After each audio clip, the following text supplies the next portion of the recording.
Hello, this is Challenger51 giving you a shoutcast between AntiPax, which is me, and Hemlox, which is a very good friend of mine, and he plays Zerg.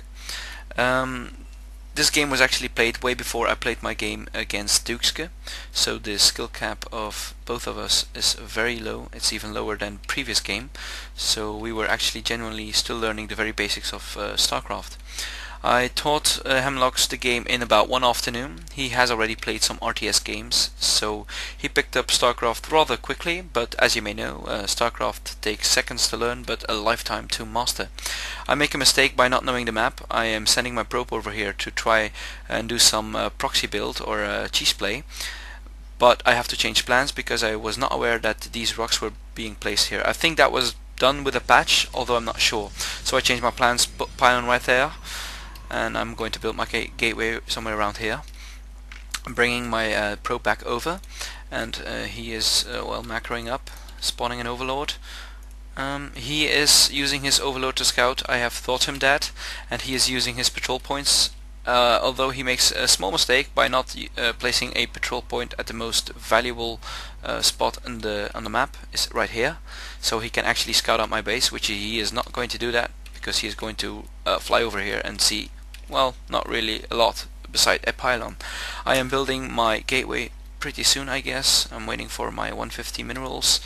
I have them, and I am building mine, and he's going to build his spawning pool. I think he's a little bit ahead. Yes, he is quite ahead. Let's have a look at the income. That's very similar, obviously. Let's have a look at the army, which is 0000. We have no army yet, obviously, because I'm building my gateway and he's building his spawning pool. This overlord obviously is very slow, so it will take some time before he eventually get to my camp.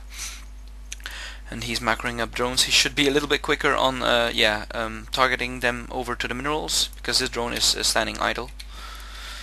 He's now targeting it to the extractor, so just be as quick as you humanly can.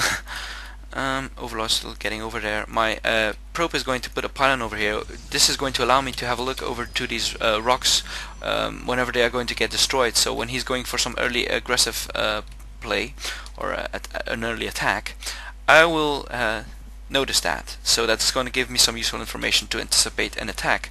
So that's a tip for you guys, or for my friends. He has his queen over here. He can spawn his creep tumors, or he can spawn larvae, and he's doing that. That's good. So he is on top of his macro for now. Not a lot to say, obviously, because it's the beginning of the game. I am not macroing up a unit just yet, so I am playing it quite defensively, and also because there are rocks here, I can play a lot more defensive.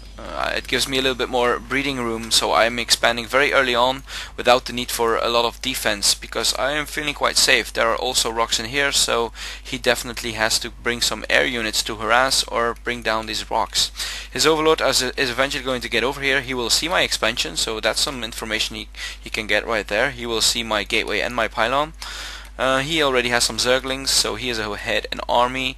But these Zerglings won't be enough to just destroy these rocks fast enough, so I can't anticipate an attack and building my own army, a zealot or two. I am a bit late on building units. I should definitely have already made at least one unit, at least one.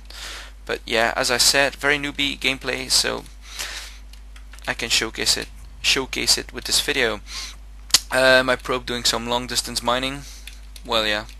It's just because I'm waiting for this nexus to be spawned. I will be ahead and expanding, so I have noticed I am well, also a little bit better in expanding and macroing up, so that's what's helping me out. Although he is better at making an army. He has 525, 550 minerals and 75 FSP in gas.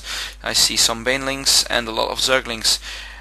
He is ahead actually when it comes to winning the game, because army is what matters to kill your opponent, unless you don't use your army and you are letting your opponent lead out by macroing up a bigger army eventually. Then I am finally macroing up Sarkis. Normally I go with Zealot because these rocks are down here and I'm not going to break them myself anytime soon. Stalkers are much more effective because I can shoot his enemies or my enemy from a ranged distance, while Zealots can't do an awful lot. I'm going to build an early Stargate, so I think I'm going to go for Phoenix build. Phoenix for a little bit of or for a little harassment. Macroing up probes up here. fully operational. He is not expanding just yet, so he's behind when it comes to that. An Overlord right up here. He should use his Overlord, well, at least one to scout out. He has that advantage of having an Overlord, although it's slow, it might help him out. He is breaking down his own destructible rocks. This should indicate that he's going to attack. Otherwise, I'm not really sure why he would do that. He's just making it easier for me to get in, but well, unfortunate for me, I have no army whatsoever. 250 minerals versus his 1000 minerals. This actually means at this early stage of the game he could actually win. He breaks down these rocks. If he were to continue macroing up, kill my rocks and get in there, I have no defense that will actually stop him from harassing me and eventually destroy me. So he is better in the early game, I have to admit that. I am playing too defensively. I'm thinking I'm quite safe, although I'm right with that, because he's a newbie player, and you will notice that he's not using his lead to his advantage. Bringing his queen over, he's not on top of his creep tumors. He should have, well, really be on top of that. So spawn your creep tumor, spawn creep tumor, spawn creep tumor. Make sure you've got that creep so you can move a lot faster. That's gonna help you out a lot. Especially when you have two bases to maneuver your queen over from one base to another. It's give you the speed advantage that you really need, especially when I'm going to make some phoenixes. Still macroing those up. I have made my forge. I am researching my warp gate technology, and I already have 4 gates, that is. So I have a 4 gate and a Stargate. But I am focusing on making phoenixes. My expansion is fully operational, while his is actually just building and is going to be finished right off now. While it's finished, you should definitely make sure to bring over some probes, or definitely start making probes right over here, and he's not doing that, so he's not on top of that. That's a tip. Make sure you're on top of your macro. That's the first thing to do. He's just playing around on midfield. I'm not sure if he's really up to something. I don't think he is. He could actually really break down these rocks, devastate my stalkers, and I am in a world of hurt if he were to attack. I am bringing over my phoenixes. Let's have a look. I have got 3 of them. He has no probes here, so oh, there he is. 2 probes. I am going to see that and pick one up and shoot them off. So that's a little bit of harassment. I'm not sure. He's bringing over his probes. Should be very cautious with that. I mean, because these phoenixes can still pick them up. And he's eventually bringing over his queen. Here you can notice he's way too slow with that. If he were to be on top of his creep spreading, he would have been here much faster, and that would have helped him out. Now I can do a lot more harassment. He will eventually get here and kill or attack my phoenix, but I will not allow him to kill it because I will get away with him. So here he is playing defensively. I am not playing that defensively because I am not really having a huge army that can do a lot of offensive damage. Forge not tucking up just yet. Let's see. He has a spire.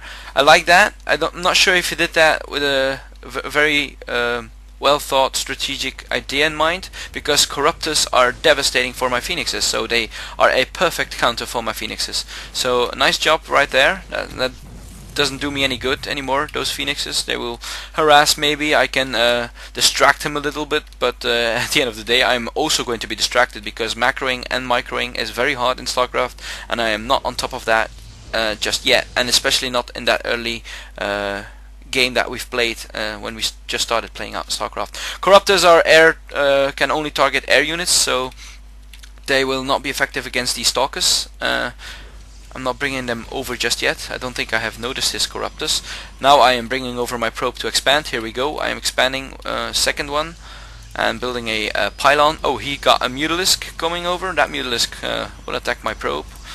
It's still able to spawn a assimilator. Here are my stalkers attacking his corruptors and my phoenixes. Although my phoenixes aren't all that effective against corruptors, they they definitely help. Here you can see already one dying from the attack of the corruptors. So yeah, very strong unit from the Zerg, and very well chosen unit to build against my phoenixes. And building mutalisk, I like that as well, because mutalisk can eventually attack my ground units, and they will help against stalkers,